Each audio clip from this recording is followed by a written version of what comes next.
It is time.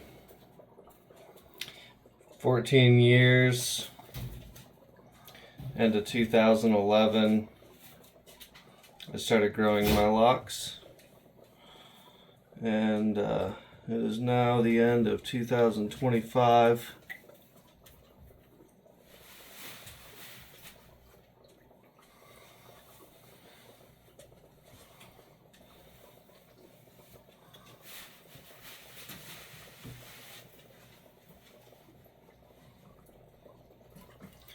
Comes down to about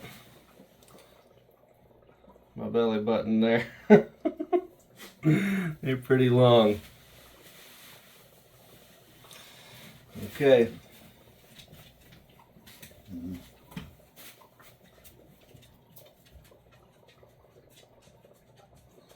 It has been such a wonderful journey.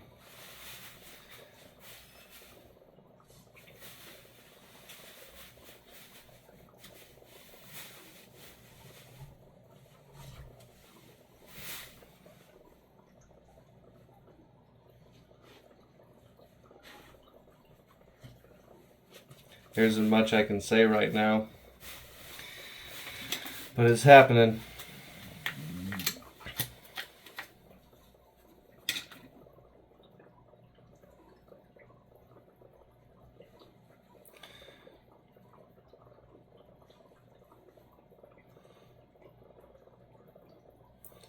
May the Lord bless you on your journey as I have been blessed.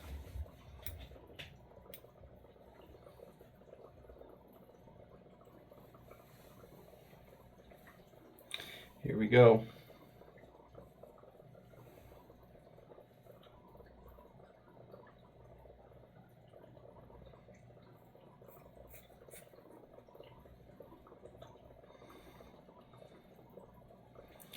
This is now real. It's really happening.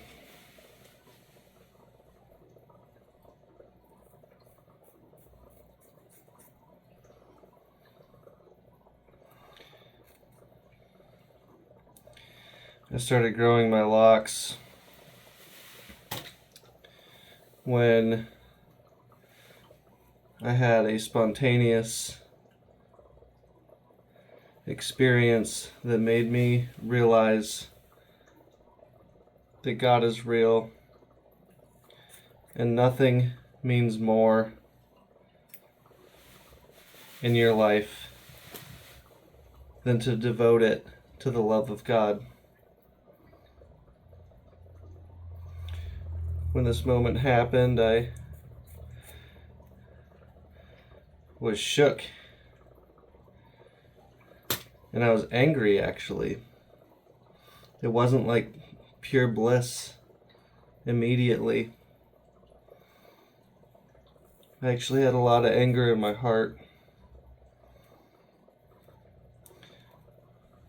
And everything I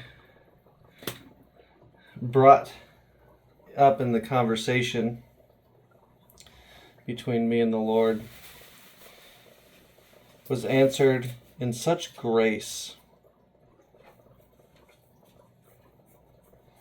Immediate grace with perfect answers.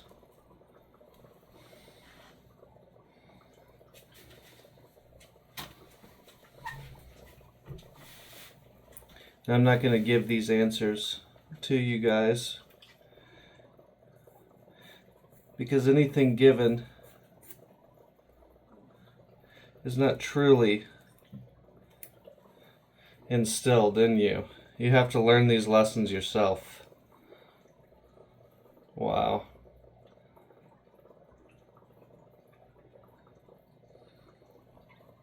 I think that was the longest one I had. Yep. And this relationship between you and God is so personal. He knows you as an individual.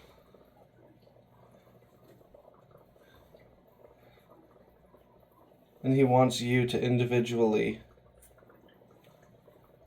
know Him.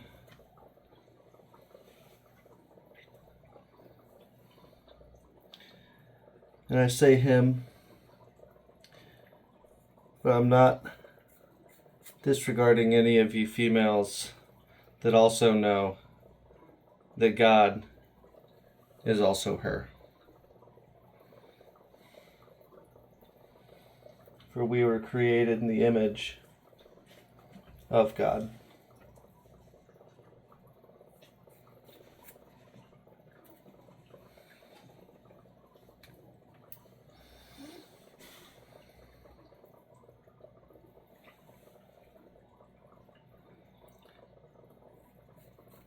I could talk about all the memories that I've made while growing my locks.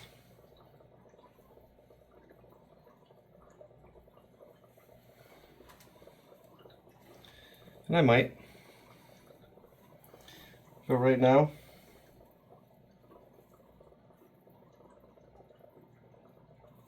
I just know it's time. Time for a change.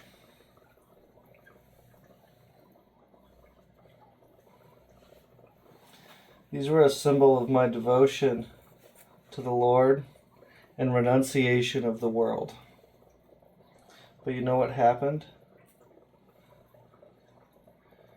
I got attached to them.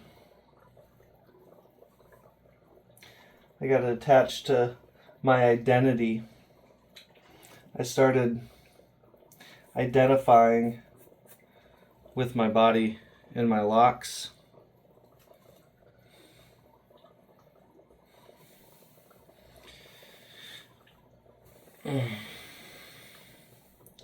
And that's not what they were about, right? They're about renunciation. To renounce renunciation is to be a dropout and then drop out of being a dropout.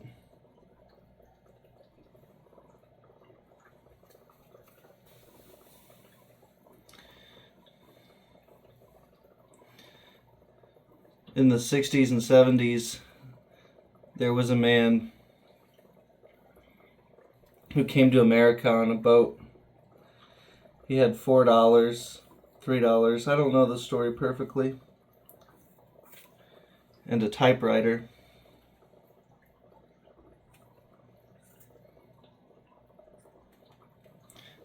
His name was A.C. Bhaktivedanta Swami Prabhupada. And when he arrived, he was scared.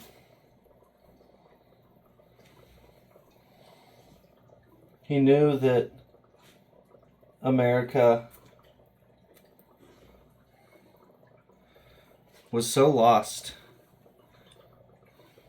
in addiction and self-destruction, spiritual destruction.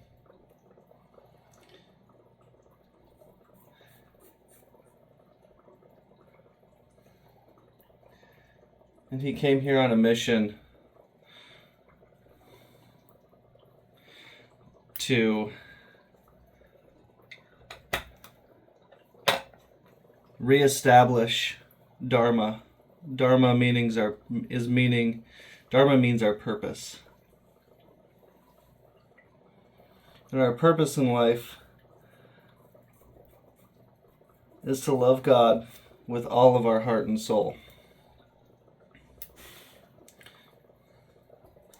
So when he arrived on the boat, he had very, very little money, $4, I think, and then a typewriter. This typewriter helped him translate ancient texts. These ancient texts have been passed down for over 6,000 years. They're known as the Vedas. But most importantly, Swami Prabhupada, he translated the Bhagavad Gita for us. The Gita is the fruit, the essence of the Vedas. It can be listened to on YouTube for, I think, 2.5 hours it takes you to listen to it.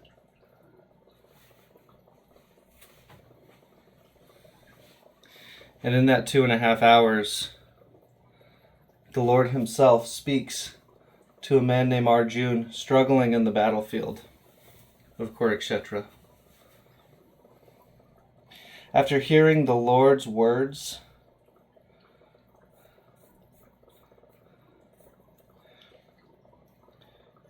all of your holy texts will speak to you in an eye-opening way. If you're familiar with your faith and your holy texts from your faith, you will hear God's voice in the Gita. And then you will hear Krishna's voice in your holy texts.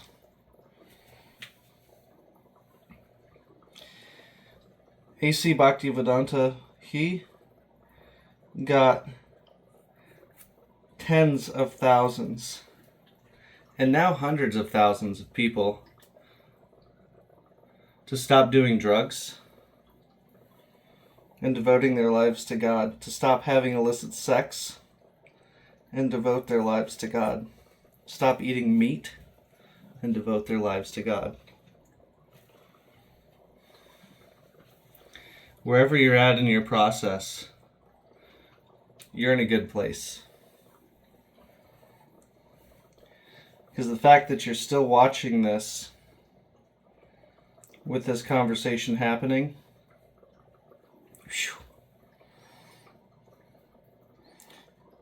that means that you are seeking or have found your relationship with God.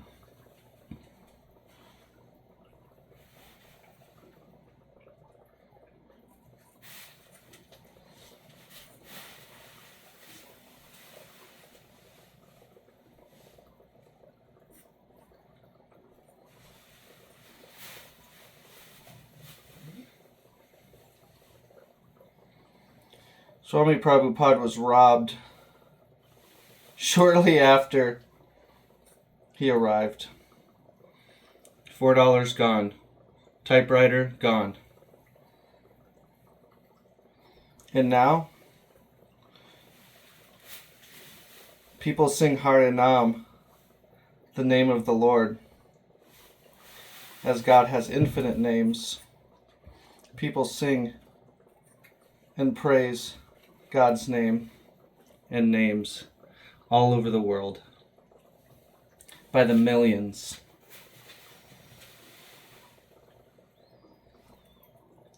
Prabhupada was not God himself, but I believe we're all sent by God to do a purpose. And his purpose was to give us, let's check in with these real quick.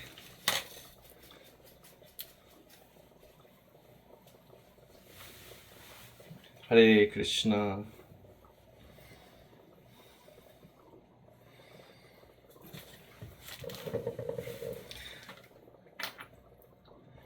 And his purpose was fulfilled, I believe. He never fell like other gurus did in the West, especially.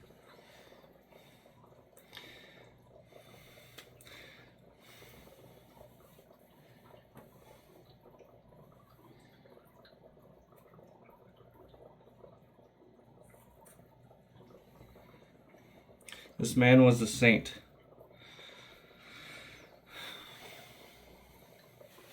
He's helped guide me through these 14 years.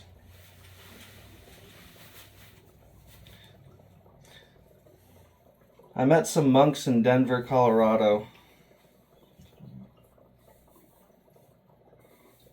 At the time, the monk that I first fully associated with and resonated with as someone I looked up to, his name was Adam, later changed to Ananda.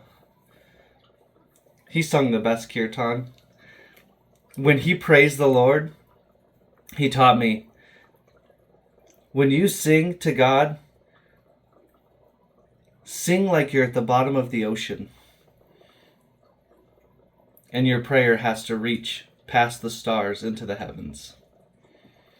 And oh my gosh, He sung like he was at the bottom of the ocean. And when you thought he was done, he wasn't. He was just beginning.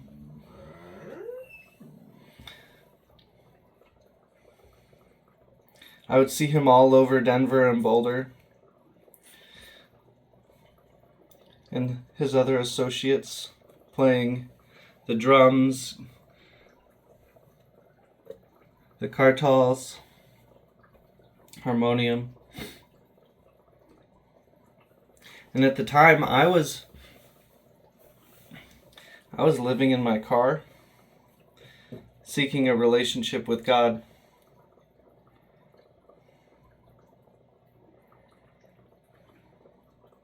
I was a street performer, juggling all over Colorado.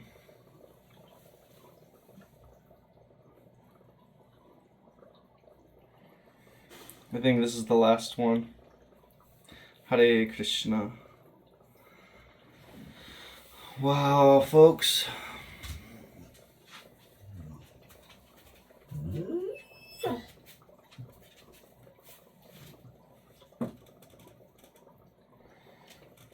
This is it.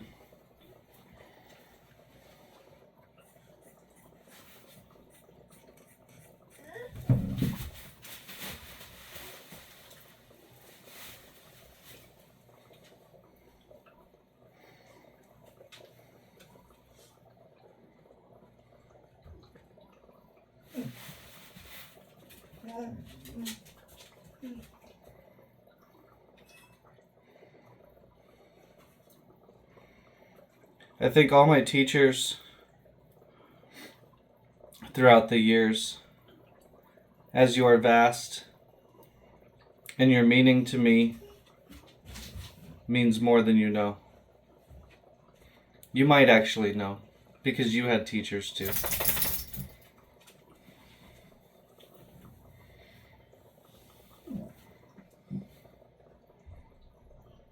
I love you. I care about you so much. I think about you all the time.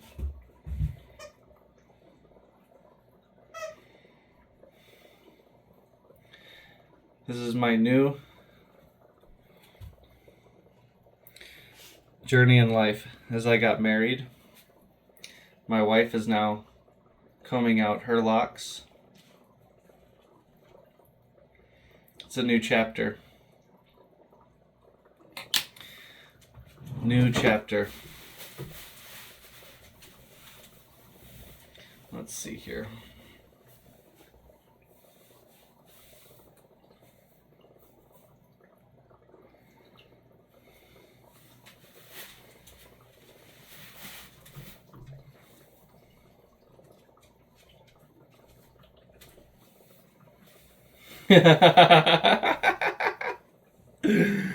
Wow, guys.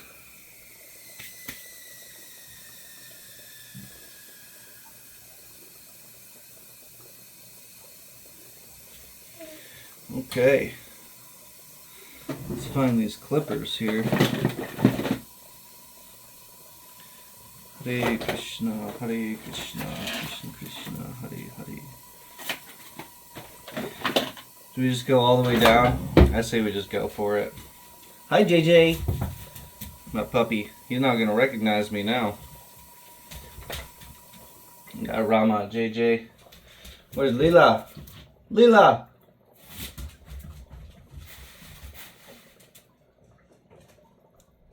We got to show her too. Hey, Leela. Hi, baby girl. Okay. They all know what's going on now.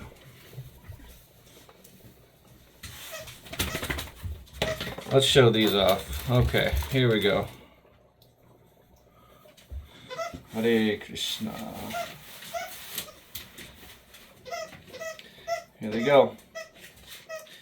I'm either going to put these in a fire or put them in a river.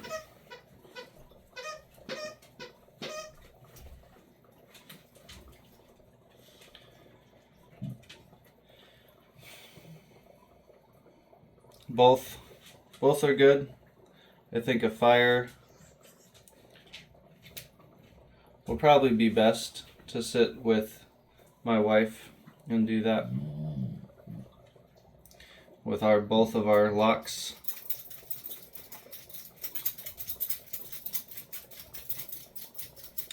Yep.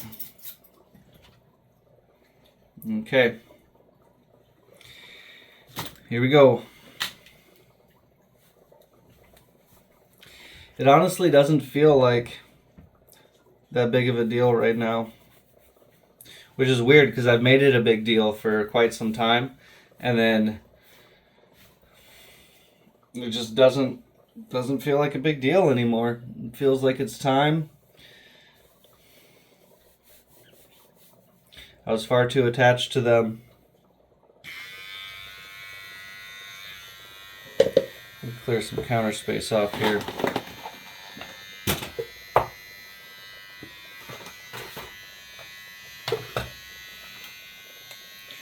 Hare Krishna. Here we go.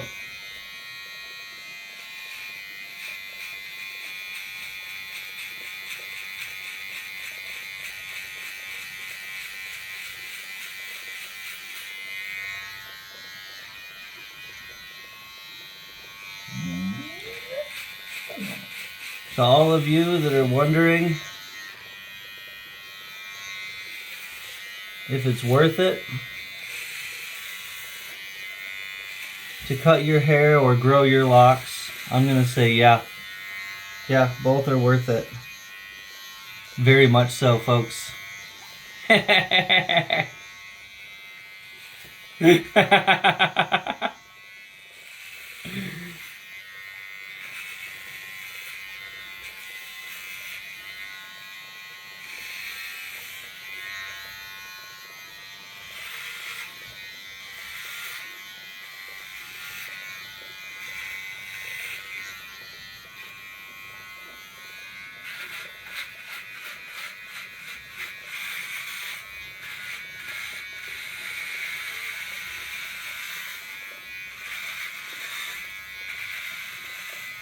It feels so good, not gonna lie to you guys.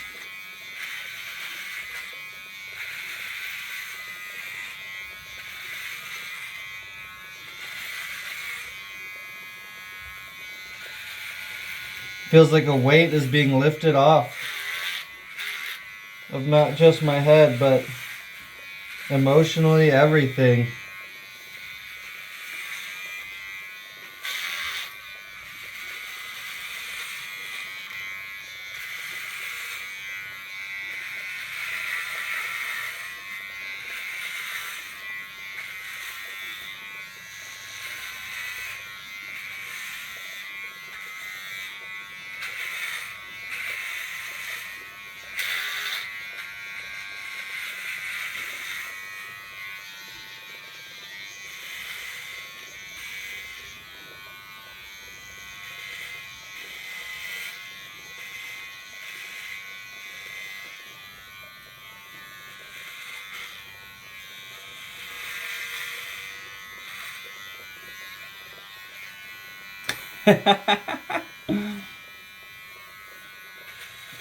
Wow.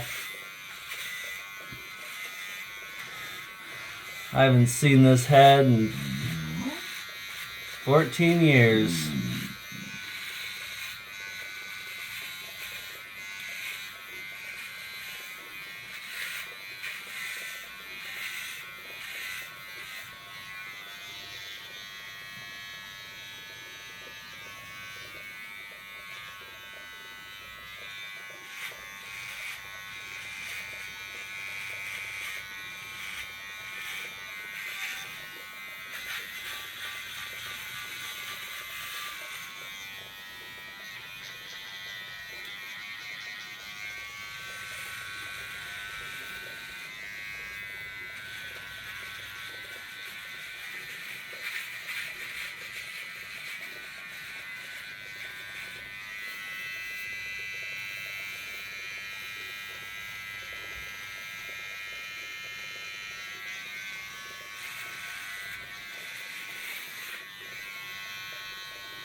Wow, look at that fluff. My goodness. It's so crazy, actually, like,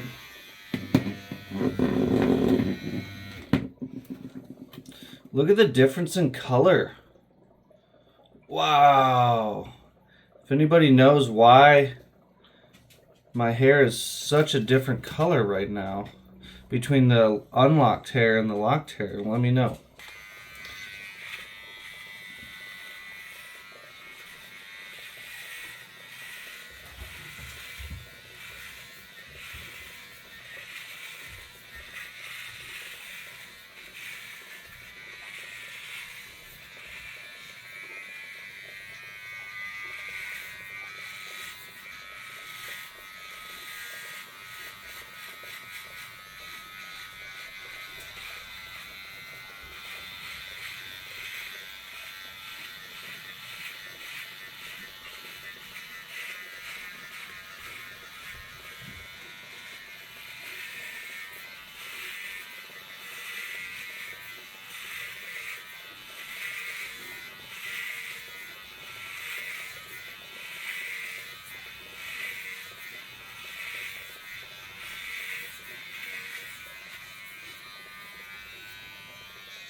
Okay.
That's nice. That is very nice. I like that.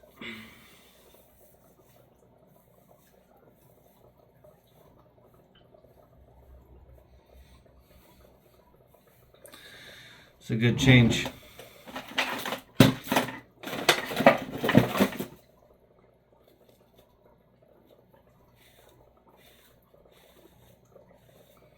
Get all the loose hair out of my beard now.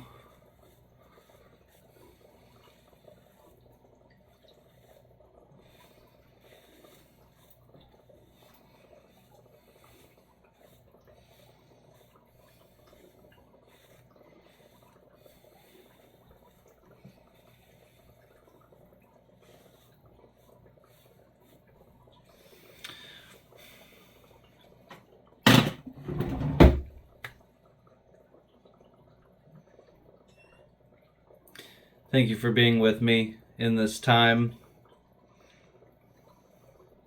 14 years in the making. Thank you so much. I appreciate you. Hare Krishna.